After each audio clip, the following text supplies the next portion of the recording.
আসসালামু আলাইকুম everyone, welcome back to my channel. আশা করি যে যেখানেই আছেন আল্লাহর অশেষ রহমতে ভালো আছেন। আলহামদুলিল্লাহ, আমরাও ভালো আছি। আবারও চলে আসলাম অনেস ডেলি লাইফের পক্ষ থেকে নতুন আরও একটি ভিডিও নিয়ে।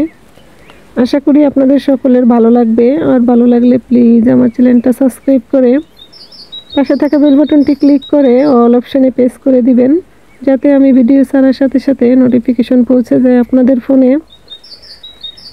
এই যে কয়েকদিন একটু ইঁদুরের যন্ত্রণা থেকে একটু মুক্ত ছিলাম, আর এই যে আবার শুরু হয়ে গেছে। আজকে কয়েকদিন ধরে দেখি ইঁদুর খুব যন্ত্রণা করতেছে। তো আমরা একটা ফাঁদ তৈরি করে রেখেছিলাম, এই যে এখানে দেখাইলাম প্রথমেই। তো এই ফাঁদে মাশাআল্লাহ দেখি যে ইঁদুর আটকাইছে, মানে যেই বাচ্চাগুলো ছিল ওইগুলা আবার বড় হয়ে গেছে। আর এখন আমি মুরগির ঘর থেকে প্রতিদিনের মতো ডিমগুলা তোলার জন্য আসছি। তো আজকে দেখলাম যে কয়েকটা জায়গায় ডিম পারছে, আর আমাদের মাশাআল্লাহ অনেকগুলা মুরগি একসাথে ডিমে আসছে এবার। তো একজন ভাইয়া ডিম নিবে, উনি ফোন দিছে ডিম আছে কিনা জানার জন্য।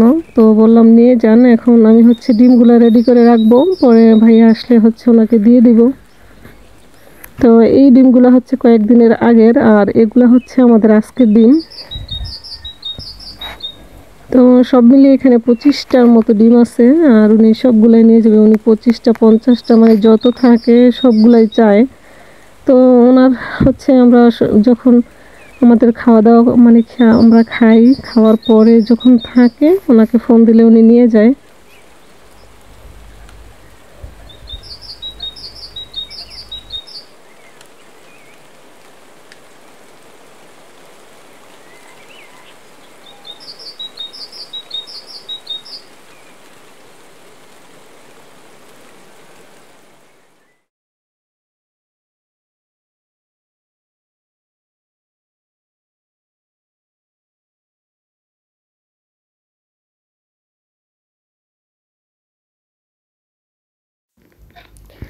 আমার এই টাইগার মোরগটাকে আর কোনো ভিডিওতে দেখা যাবে না, কারণ ওকে আমরা বিক্রি করে দিব।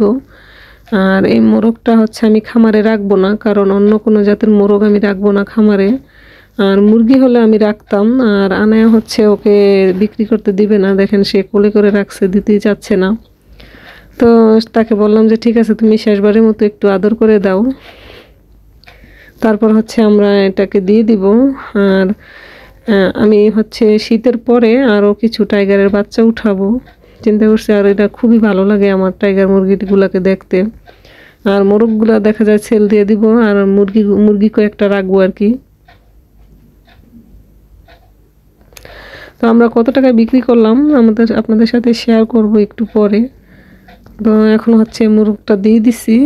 আর এই যে এখানে আমরা 1200 টাকা মানে বিক্রি করছি, উনি 1100 টাকা দিয়ে গেছে।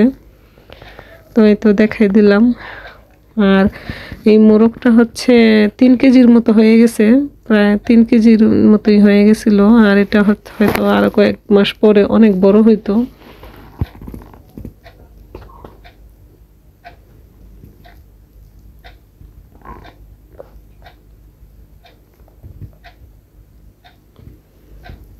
আজকের এই ছোট ভিডিওটা কেমন লাগলো আপনারা কমেন্টে জানাবেন, আর সবাই প্লিজ একটু লাইক দিয়ে দিবেন।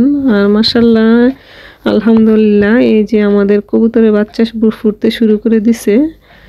আমি একটা বাচ্চা আমি শেয়ার করছিলাম একটা ভিডিওতে, যে একটা বাচ্চা গতকাল কি ফুটে গেছিল।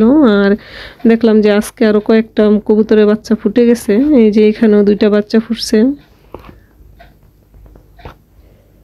আর এই ভিডিও করতে গেলে বাচ্চাগুলোর খুবই সমস্যা হয়, দেখা যায় ওরা এই যে দেখেন পাখনা দিয়ে খুবই করে, আর তখন বাচ্চাদের গায়ে খুব আঘাত লাগে।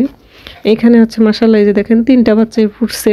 তো আমি এখন আর কয়েকদিন কবুতরের ঘরে কোনো ভিডিও করব না চিন্তা করছি, কারণ ওরা খুব মানে বাচ্চাগুলোর আঘাত লাগে। আর এই যে এখানে 3টা ডিম, এগুলো কয়েকদিনের মধ্যে ফুটে যাবে, হয়তো কালকের মধ্যে ফুটে যাবে।